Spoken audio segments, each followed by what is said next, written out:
ओम आदेश नमः। स्वागत है आप सभी लोगों का हमारे यूट्यूब चैनल में तांत्रिक महाराज में। आप सभी के सामने फिर एक अद्भुत नई वीडियो हम एक अप्सरा की साधना व सिद्धि के बारे में जानकारी आपको प्रदान करने आ गए हैं। तो वर्णन किया जाता है दोस्तों, यह साधना बहुत ही दिलचस्प होने वाली है और इस साधना में यह बताया गया है कि अप्सराओं को कैसे एक इंसान के पास आने पे मजबूर किया जाता है और कैसे वो मंत्र सुनते ही इंसान के पास व्याकुल होके भागे चली जाती है।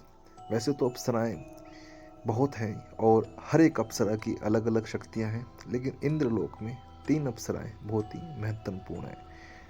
अर्थात कहा जाए कि वे अप्सराएं इतनी शक्तिशाली हैं कि किसी को भी अपने वश में कर सकती हैं।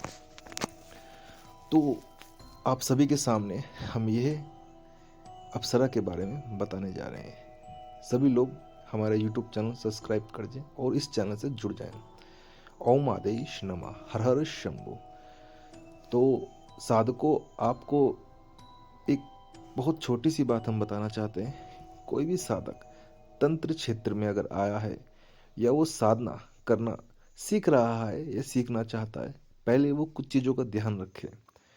किसी भी साधना करने से पहले किसी कुछ भी जल्दबाजी में ना करें या किसी भी चीज़ का जल्दबाजी में मंत्र का या किसी भी तरीके से गलत उपयोग ना करें, क्योंकि पहले आप अपने आप को समझें कि आप किस लिए साधना करना चाहते हैं और क्यों सिद्धि पाकर अपने जीवन को आगे ले जाना चाहते हैं। ये आपका क्या उद्देश्य है। तो वेदों के हिसाब से और वर्णों के हिसाब से, अर्थात मैं आपको यही स्पष्ट करना चाहूँगा, अप्सराएं बहुत ही शक्तिशाली और बहुत ही प्रिय सुंदरी होती हैं। मेनका, उर्वशी, रंभा, ये अप्सराएं इंद्रलोक की एक महारानी हैं, यानी कि कहा जाए इंद्र की सेविकाएं हैं जो इंद्र के इशारों पे चलती हैं। और इंद्र अपने हिसाब से इन अप्सराओं को अपने कंट्रोल में रखता है। तो ये अप्सराएं सतयुग से लेके कलयुग से लेके त्रेता युग तक रही हैं, यानी कि आज, कल और आने वाले कल तक ये हमेशा इस पृथ्वी पर रहेंगी। तो आपको सबसे पहले ये जानना है, कोई भी साधक अगर किसी भी ईश्वर या किसी भगवान या शिव या ब्रह्मा या किसी भी की भी तपस्या करता था सतयुग के समय में, और वो इतनी घोर तपस्या करता था, इतनी घोर तपस्या करता था, तो उस चीज़ से इंद्र भयभीत हो जाता था और डर जाता था। तो वह क्या करता था, उसकी तपस्या भंग करने के लिए उस अप्सरा को भेजता था पृथ्वी लोक पे और उस मानव के मन के चरित्र को खंडित कर देता था। पृथ्वी पर कोई भी ऐसा इंसान या कोई भी ऐसा व्यक्ति नहीं बना जो अप्सरा को देखकर मनमोहित ना हो जाए। ये अप्सरा देखने में इतनी सुंदरवान होती है कि दुनिया में और ऐसी कोई भी स्त्री नहीं हो सकती। अप्सरा की सुंदरता के बारे में हम वर्णन करें तो इसकी सुंदरता इतनी अधिक होती है, इतनी अधिक होती है कि जब कोई इंसान इसे देखता है तो मन ही मन में वो इसका दीवाना हो जाता है। तो अप्सराएं उसके सामने आती थी और उसकी पूजा व ध्यान खंडित कर देती थी, ताकि वो ईश्वर से कुछ ऐसी चीज़ ना मांग ले कि इंद्र उससे खतरे में आ जाए। क्योंकि सतयुग के समय में बहुत से तपस्वी होते जिन्होंने घोर तपस्या की और उसके बाद उन्होंने इंद्रलोक को छीनने की भी प्रयास किया। तो इसी कारणवश इंद्र ने इन अप्सराओं को भेजकर उनकी तपस्या भंग करने का प्रयास किया और बहुत से तपस्वी की तपस्या भंग भी हुई, क्योंकि इन अप्सराओं को देखकर कोई भी इंसान या कोई भी साधक आंख बंद नहीं कर सकता। इनकी सुंदरता का अगर हम वर्णन करते हैं तो इनकी सुंदरता इतनी अधिक होती है कि इनके केश यानी इनके बाल इतने प्यारे और इतने अच्छे होते, इतने घने होते हैं कि जब इनके बाल ये खड़े होते हैं तो ज़मीन पे 7-7 फुट इनके बाल लहराते हैं ज़मीन के ऊपर। और उनकी आंखें और उनकी सुंदरता और उनका हर एक उत्तम शरीर, कोमल शरीर देखने में कहा जाए तो एक ऐसे मोती जैसा शरीर होता है और देखने में इतनी सुंदरवान होती हैं अप्सराएं कि देख के कोई भी इंसान इनके प्रति मोहित हो जाता है।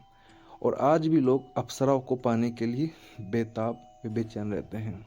बहुत से साधक चाहते हैं कि कोई अप्सरा सिद्ध कर ले, उन्हें बुला लें, लेकिन अप्सरा की सिद्धि किस प्रकार की जाती है और अप्सरा को कैसे बुलाया जाता है, वो सिर्फ आपको उद्देश्य अनुसार ही प्राप्त होगा। यानी कि जब किसी गुरु के आदेश में आप आओगे या गुरु के आचरण में आप उस सिद्धि को सीखने का अभ्यास करोगे, तभी वो चीज़ आपको जाके प्राप्त होगी।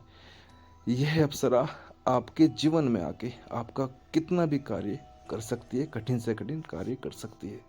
और यह अप्सरा आपके जीवन में चरम सुख की प्राप्ति कराती है और आपको आनंदीय देती है। यानी कि कहा जाए तो ज़िंदगी से आपको एक इस प्रकार ले जाती है कि आपकी हर एक इच्छा पूरी करने लगती है। बहुत से लोग भटक रहे हैं, समझ नहीं पा रहे हैं कि गुरुवर हम कैसे सिद्धि करें और कैसे अप्सरा को काबू में करें। और ऐसे ही लोग इधर उधर जाके थक चुके हैं, तो उन लोगों के हम यही स्पष्ट करना चाहेंगे कि वह लोग अपने जीवन पे सिद्धि करने से पहले एक अच्छा गुरु तलाश लें, क्योंकि आपके पास एक अच्छा गुरु होगा तभी आप कोई भी सिद्धि सफल कर सकते हो। अप्सरा को किस प्रकार और किस प्रकार सिद्ध किया जाता है, वह पूरी जानकारी। अप्सरा को बुलाने के लिए मंत्रों को उच्चारण करना अनिवार्य है, परंतु एक चीज हमेशा ज्ञात रहे, यदि आपका मंत्र सही तरीके से चल रहा है या आपका सुरक्षा घेरा कवच आपके गुरु ने बनाया है, तो अप्सरा आने पे आपके पास मजबूर हो जाती है। जिस प्रकार आप मंत्र बोलना शुरू करते हो, जैसे ही आप मंत्र का अध्याय शुरू करते हो, तो कुछ ही क्षणों में आपको अनुभव होना आरंभ हो जाता है। यानी कि अप्सरा आपके पास आने पे मजबूर हो जाती है।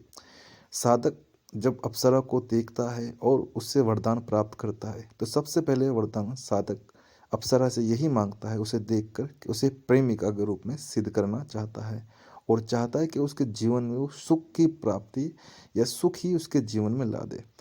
तो यह अप्सरा के बारे में ऐसी सिद्धि हमने आपको बताई कि मंत्र बोलते ही अप्सरा आपके सामने आने पे विवश हो जाती है। परंतु ध्यान रहे, मंत्र किस प्रकार से आप बोल रहे हो, वो मंत्र कैसे चलेगा, वह पूरी जानकारी आप गुरु से ही प्राप्त कर सकते हो।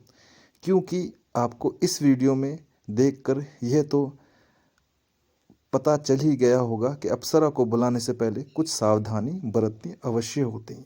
क्योंकि सबसे पहले आपका सुरक्षा घेरा कवच भी बनाना अनिवार्य होता है।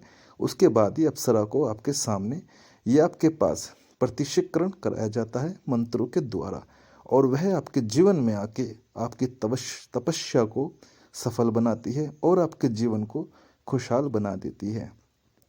अप्सरा जिस इंसान के जीवन में आती है, उस इंसान का जीवन इस तरह खिल जाता है जैसे पुष्प खिल जाता है और उसकी ज़िंदगी सफल बन जाती है। अप्सरा हर इंसान का दुख सुख की भागीदारी होती है और उसका जीवन को चरम सुख की प्राप्ति कराती है। ओम आदेश नमः। यदि आपको हमारा ये वीडियो पसंद आया हो या इस अप्सरा की सिद्धि को जानने का आप पूरा प्रयास करना चाहते हो, तो हमारे से संपर्क साधें और इसकी पूरी जानकारी प्राप्त करें। जल्दबाजी में कोई भी गलत कदम ना उठाएं। पूरी सावधानियों के साथ सिद्धियां सिखाई जाती हैं। हमारी वीडियो देखने के लिए उन साधकों का धन्यवाद जो साधक हमारे से जुड़े हैं। ओम आदेश नमः। तो साधकों, फिर आपसे किसी नई सिद्धि के साथ मिलेंगे और फिर एक तंत्र की परिभाषा आपको समझाने हम तांत्रिक महाराज दोबारा आएंगे। हर हर शंभु, जय माँ कालका। किसी भी समय ये आप कोई सिद्धि करना चाहते हो तो उसमें सावधानी अवश्य रखें। हर हर शंभु। ओम आदेश नमः।